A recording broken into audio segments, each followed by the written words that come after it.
Sai Ram, brothers and sisters. I am pleased to share the pre-conference material on Module 4 on Unity. Thank you for allowing me to be present with you today.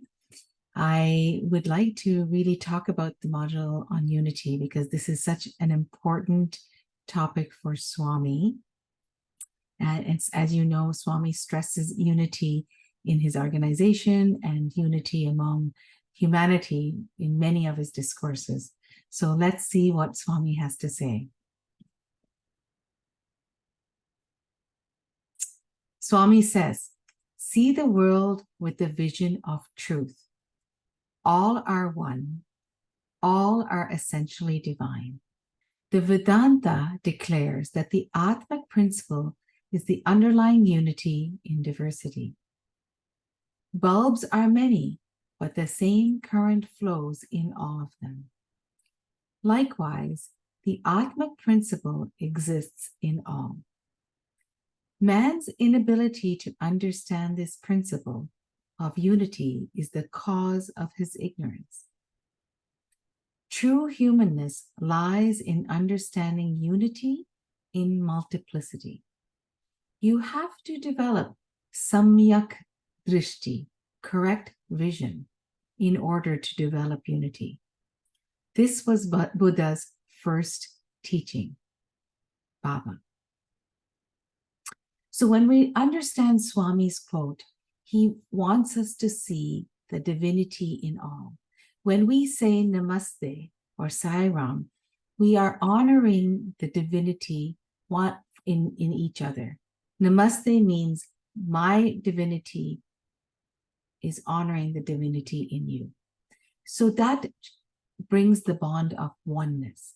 And Swami tells us if we are able to truly understand this at a deep level, that we are all part of that divine element, then the separateness goes, the unity comes, and the bond comes together.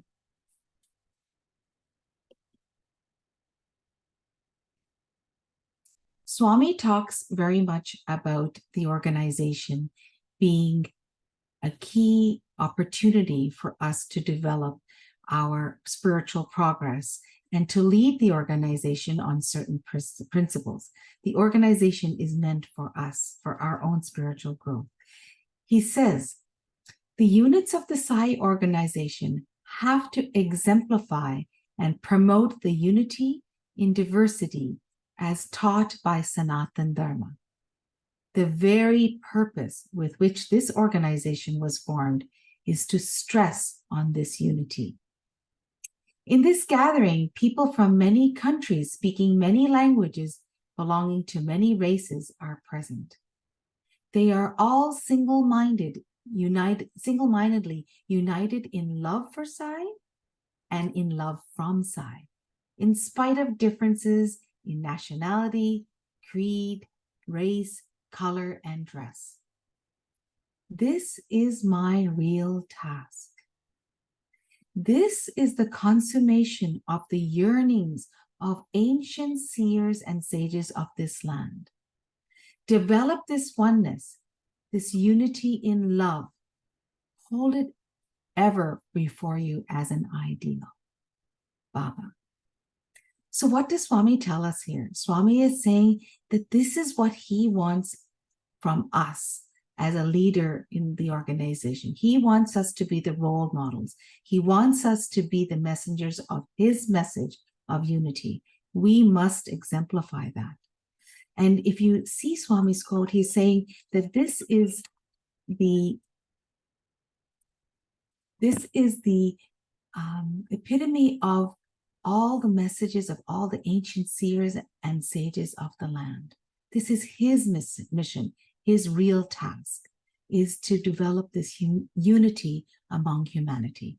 So we have that privilege and that honor and that duty to promote that unity in our leadership. Swami says, the famous quote, there is only one caste, the caste of humanity. There is only one religion, the religion of love. There is only one language, the language of the heart.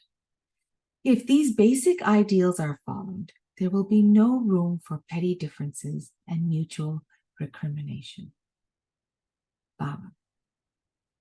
So today, I'm going to leave you with a few things to think about. Swami talks about the religion of love, the love which creates unity. When there is love in the heart, there is unity in action. There is no other religion except for the language of the religion of love. The religion of love crosses all boundaries. And if we are able to embody this, we will find that we are able to see the unity in diversity. So as we finish this module, questions for you to think about before the workshop and reflect and perhaps spend some time answering the questions to enhance your participation at the conference. Number one, how is unity reflected in your daily actions? And when is it not? We all may have some biases that create separateness.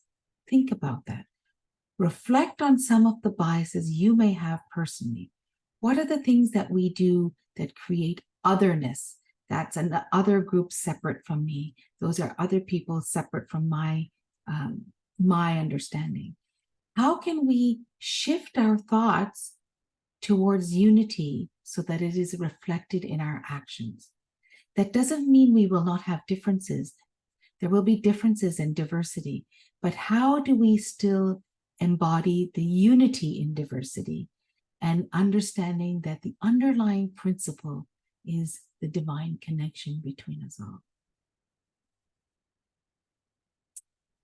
Number three, as an office bearer, what can you do in your role to promote unity in the organization and in the center? We have so much power as a leadership in the organization, and we can use that to great benefit to promote Swami's message. What are some small steps that you can take to demonstrate unity as exemplars and role models to society? With that, I will leave you and enjoy the conference, reflect on the questions, and it is all in our own spiritual growth as we move forward together in Swami's divine mission. Jai Sai Ram.